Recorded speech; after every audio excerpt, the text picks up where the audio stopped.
I don't want to let this kid die yet, and it looks like he's dead. Jeez. One of my last nights as trauma chief. How long did it take you? It was the most difficult thing of my life. Wow. When the human body is getting shot and stabbed every day. This is how you learn to have ice in your veins.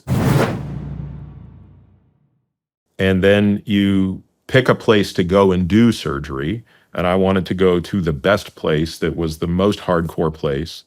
And that was this place in Baltimore called Johns Hopkins. And because one of the things that made Johns Hopkins so great, and to this day, is both the combination of having the high volume of surgeons who do really complicated operations, in this case, operating on the liver and the pancreas for cancer. And at the same time, it's in a really, really rough inner city area, so you get a lot of trauma.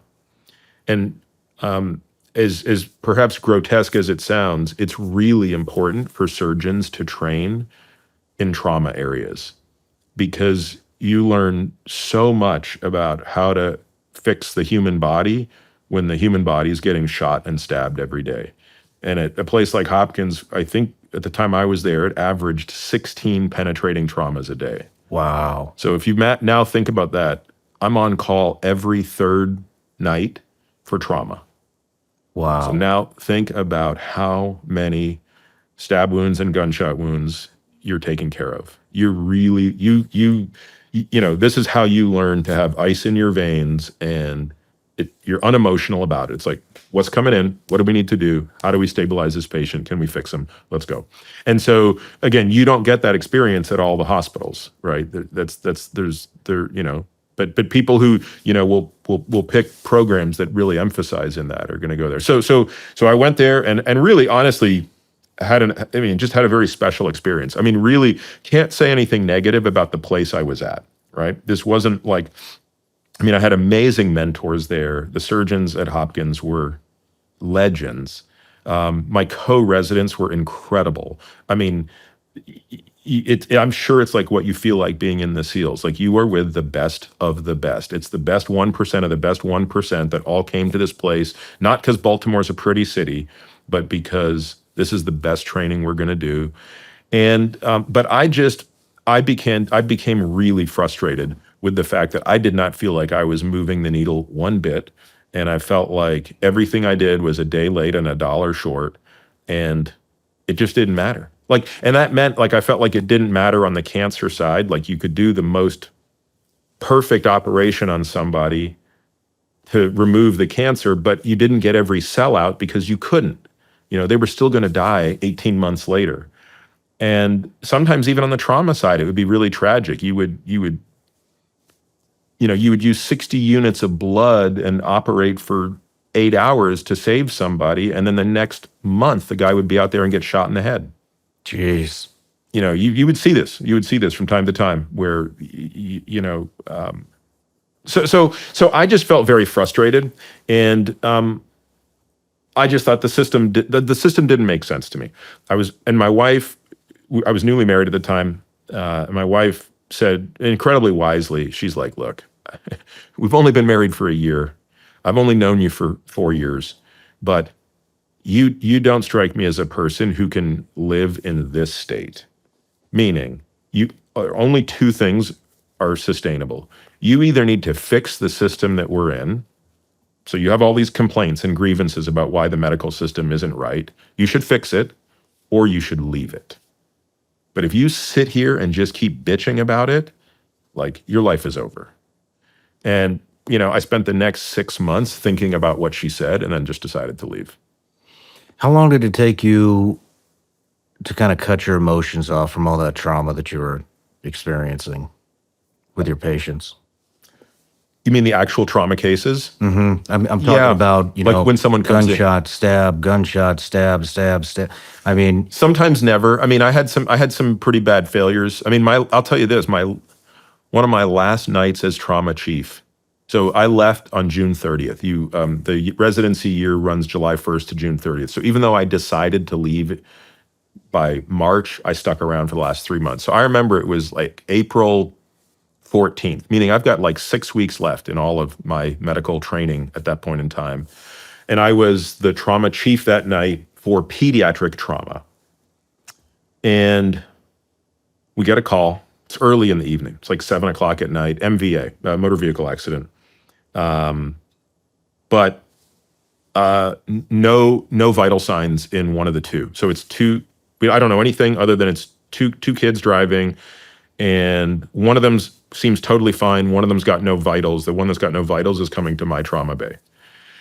So I go down, and this boy comes in, and he's got, maybe I convince myself he's got a pulse. He's got a thready pulse. And now, so we run a code on him. We can't get him back. I get an X-ray. I see that his aorta is a bit wide. You know, you're running through your mind, what's going on here? What's going on? Why do I not have vital signs in this kid, right? Is this head trauma? His pupils are a little bit big, so that means there's probably something wrong with the head. His aorta is a bit wide, though. That means he could have torn the aorta. So when you have blunt trauma, when you have massive deceleration, and in the case of this car, they had the right of way going through an intersection, and some idiot T-boned them.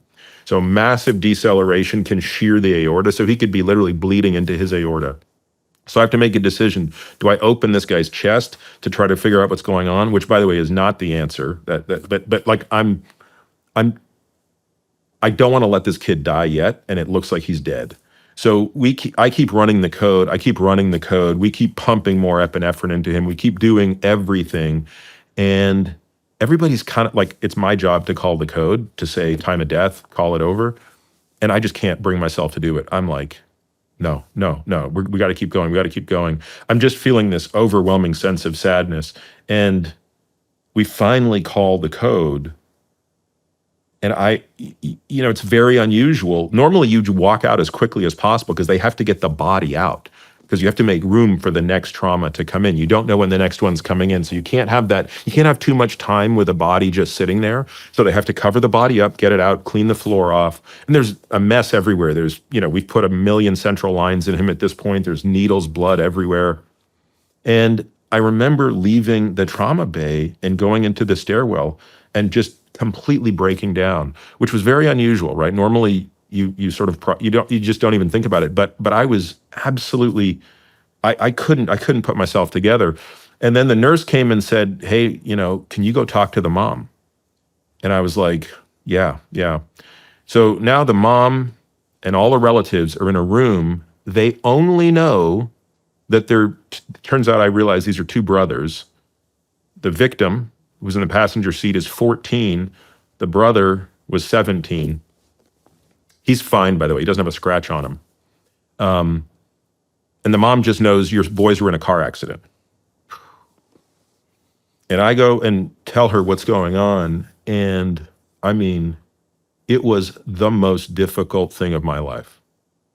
I still remember, when you're wearing scrubs, they have a little pocket on them. She grabbed onto me and tore the pocket off the scrubs. I'd never had somebody do that. And I probably spent 2 hours with them that night. And I was very fortunate that nothing else came in that night. Like, I had the time to sort of be there. And I'm not sure why. I don't know what it was. His name was Malcolm. I don't know what it was about Malcolm's case that devastated me. I also went to his funeral 5 days later, which I'd never gone to the funeral of a trauma patient before. I'd been to the funerals of patients, but never a trauma patient, because you don't usually have a connection to trauma patients, right? You don't know them. They come in and they die. You don't know them. But I got to know a lot about Malcolm's life. And at the funeral... No matter where you're watching Shawn Ryan Show from, if you get anything out of this, please like, comment, subscribe, and most importantly, share this everywhere you possibly can. And if you're feeling extra generous, please leave us a review on Apple and Spotify podcasts.